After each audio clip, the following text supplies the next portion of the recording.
Hola, buenos días. Soy la doctora Claudia Lorena Barajas Vallarta del Centro de Salud Terminal en la jurisdicción 2. La plática del día de hoy es acerca de métodos anticonceptivos y planificación familiar en los adolescentes.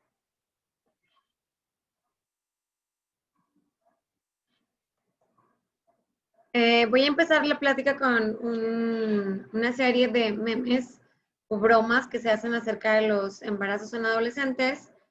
Y esto en relación al uso de métodos y cómo hemos castigado un poco el uso de métodos en adolescentes.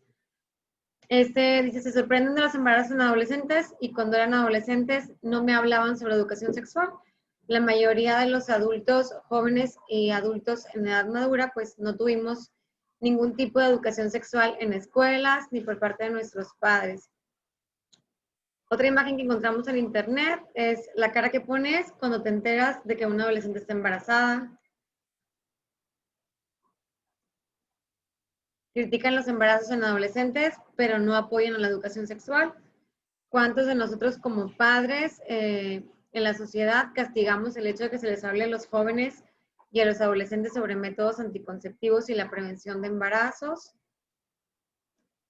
Cuando quiero aprender sobre educación sexual y me enseñan cómo lo supo la mayoría de los chicos, cuando tú empiezas una plática sobre consejería sexual, presten mucha atención porque son temas que están castigados en ellos o simplemente no se tocan en casa ni en las escuelas o encuentran muy poca información en internet o la información que ellos encuentran no es la adecuada para la edad ni el contexto en el que ellos la requieren. Se sorprenden de embarazos en adolescentes y cuando eran adolescentes no me hablaban sobre educación sexual. Vamos a avanzar un poco. No me excuso, prevenir embarazos en adolescentes también es conmigo y es con todo el personal de salud. En cuanto al contenido del tema, en el contexto hay repercusiones, hablaremos de métodos anticonceptivos, planificación familiar. Siempre lo comento, los adolescentes no es un método de planificación familiar porque ellos no están planificando una familia, simplemente están buscando la manera de evitar un embarazo. Y al final tomaremos un poco de conclusiones. Es un problema social. Las madres adolescentes tienden a tener un mayor número de hijos con intervalos intergenésicos más cortos y en esto eternizan el círculo de la pobreza.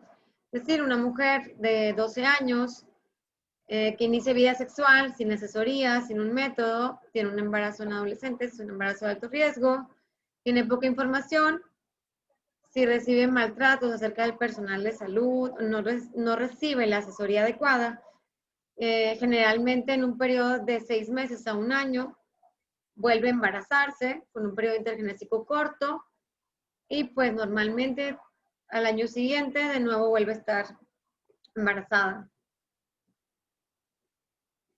La tasa de embarazos en adolescentes de 2 a 19 años de edad fue de un 79 por cada 1000 mujeres. Y aquí están niñas que parecen de entre 9 y 10 años con un bebé en brazos. Estas son un poco de gráficas de los adolescentes y la edad en la que han tenido relaciones sexuales. Fíjense cómo se ve el marcador para el 2012, que es esta gráfica del ENSANUD. Factores predisponentes para los embarazos en adolescentes. Una menarca temprana, el inicio de relaciones sexuales sin consejería a edad temprana, familia disfuncional, un bajo nivel educativo, migraciones con pérdidas del vínculo familiar, es decir, papá o mamá viajan a otros estados, migran a otros estados por cuestiones de trabajo, por cuestiones de seguridad y abandonan a los chicos, dejándolos pues sin el apoyo familiar. Falta o distorsión de la información y todos los mitos que se tienen acerca de que no debemos de dar consejería ni información sobre educación sexual a los niños porque vamos a fomentar en ellos el inicio temprano de las relaciones sexuales. Un factor determinante en el inicio de las relaciones sexuales en adolescentes son las relaciones sin anticoncepción, la falla del método anticonceptivo. Hablamos también que hay muchas cuestiones que se hablan sobre abuso sexual y violación y la falta de acceso a los servicios de salud reproductiva en los adolescentes. La situación actual, la razón de mortalidad materna en los últimos años fue de 66 por cada 100.000 nacidos vivos, comparado con la razón de mortalidad materna de mujeres de 20 a 24 años, que es de 43 por cada 100.000 nacidos vivos. Esto representa que se tenga más de un 60% de riesgo de fallecer en una mujer que se embaraza en etapa adolescente. La situación actual, entre las barreras que obstaculizan el acceso a los servicios están barreras institucionales a través de excesivos trámites administrativos, es decir, se le niega la consulta a los adolescentes, desconocimiento de los fundamentos legales para otorgar atención a salud sexual en adolescentes. Hay normas, hablamos de la norma 047, donde todos los adolescentes tienen derecho a recibir educación sexual y consejería, y es la que nos avala como personal de salud para poder brindar ese tipo de información sin tener repercusiones legales. Horarios incompatibles con necesidades, infraestructura inadecuada para proporcionar los servicios. Así que debemos dar información en el pasillo, donde está el paciente, que normalmente conoce a los otros pacientes, porque son vecinos del sector poblacional que atendemos. Desconocimiento de sus derechos sexuales y reproductivos. Y hay un marco jurídico, como les decía. En la Constitución, en el artículo 1 y 4, que se habla del derecho a la salud. La norma 047, que está enmarcada en el recuadro celeste. El reglamento de la Ley General de Población, la Ley General de Salud, el reglamento de la Ley General de Salud, la Ley Federal de Protección de los Derechos de Niños y Niñas y Adolescentes, la Ley Federal para Prevenir y Eliminar la Discriminación, la norma 005, que habla sobre planificación familiar, y la Ley General de Educación.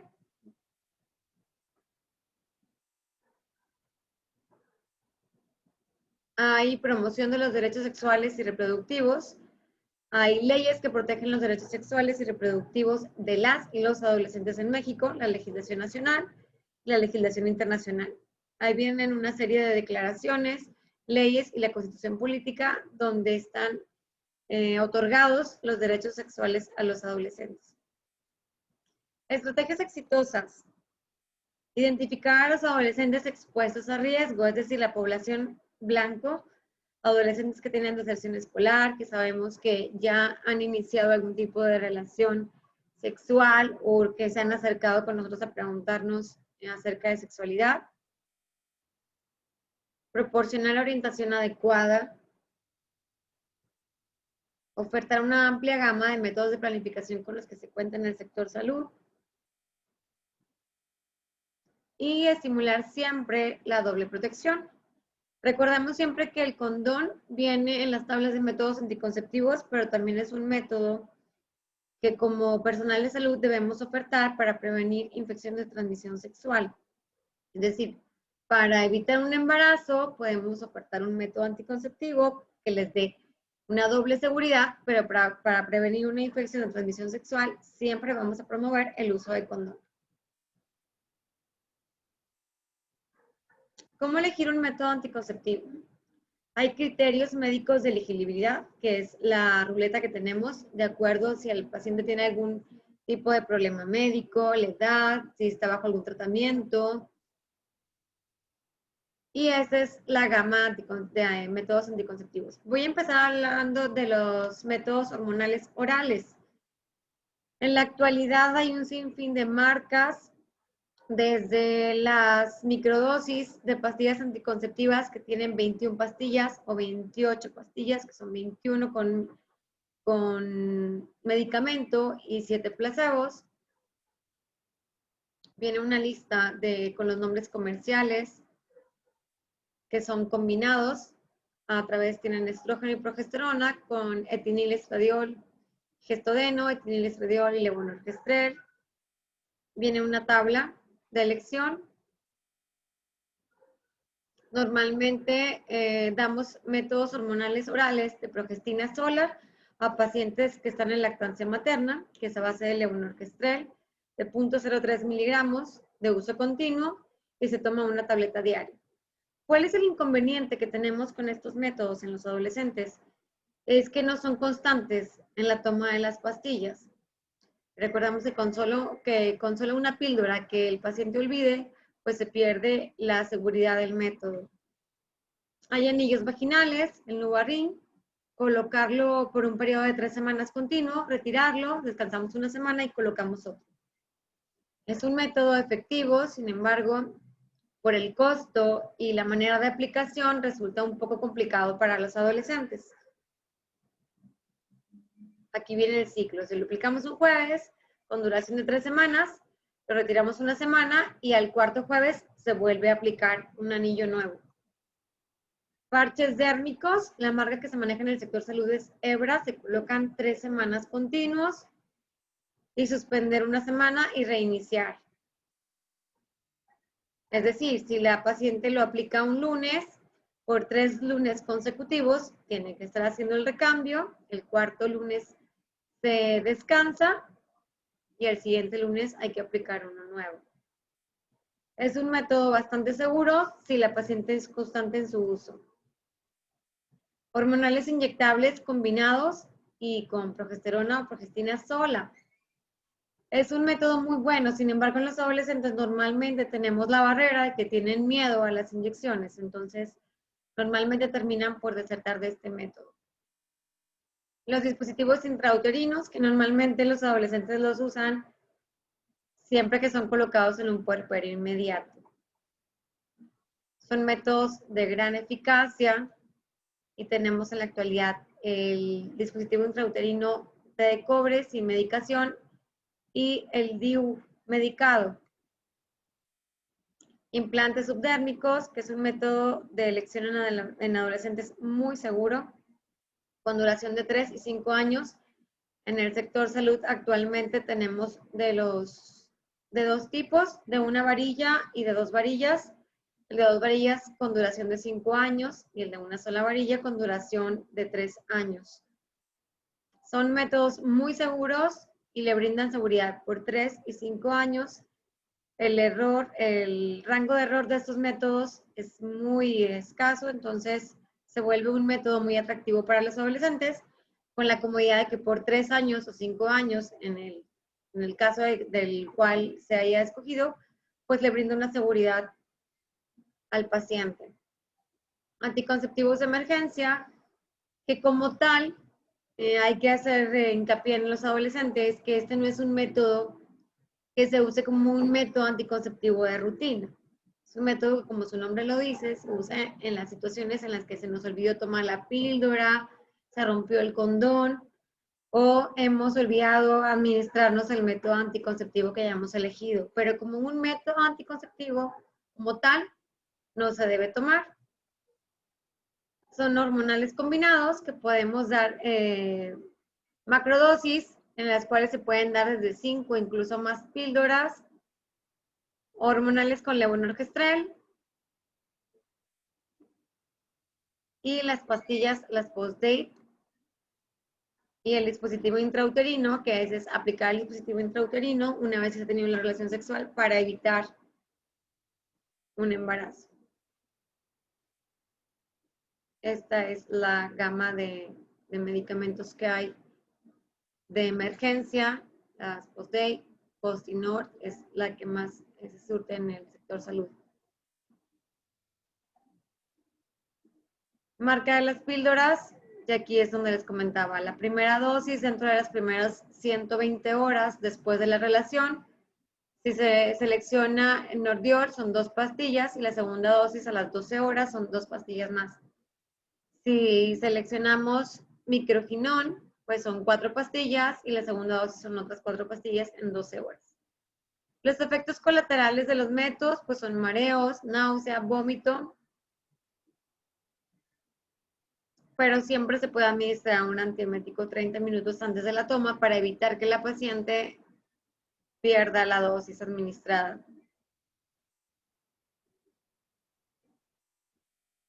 ¿Cómo se debe tomar la píldora anticonceptiva? Tomarla tan pronto como sea posible después de haber tenido una relación sexual sin protección o de riesgo.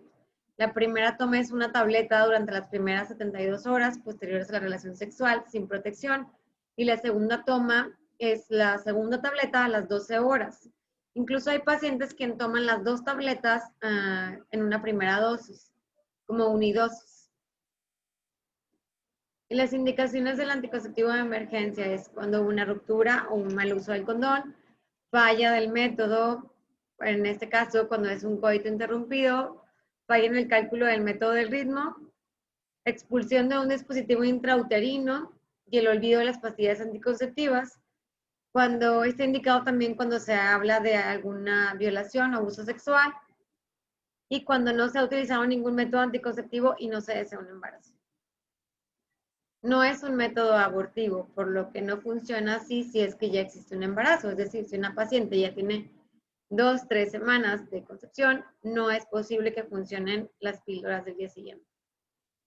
Y pues los métodos definitivos, que hablamos de vasectomías y la salpingoclasia.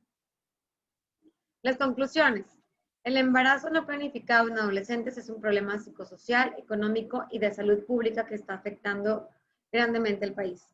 El embarazo y parto en los adolescentes registra un alto riesgo de mortalidad materna y neonatal. El hijo de una madre adolescente tiene mayor riesgo de maltrato y abandono, generando y perpetuando una disfunción familiar. Dar atención integral a la salud sexual y reproductiva de las adolescentes con asertividad dentro de un marco de derecho.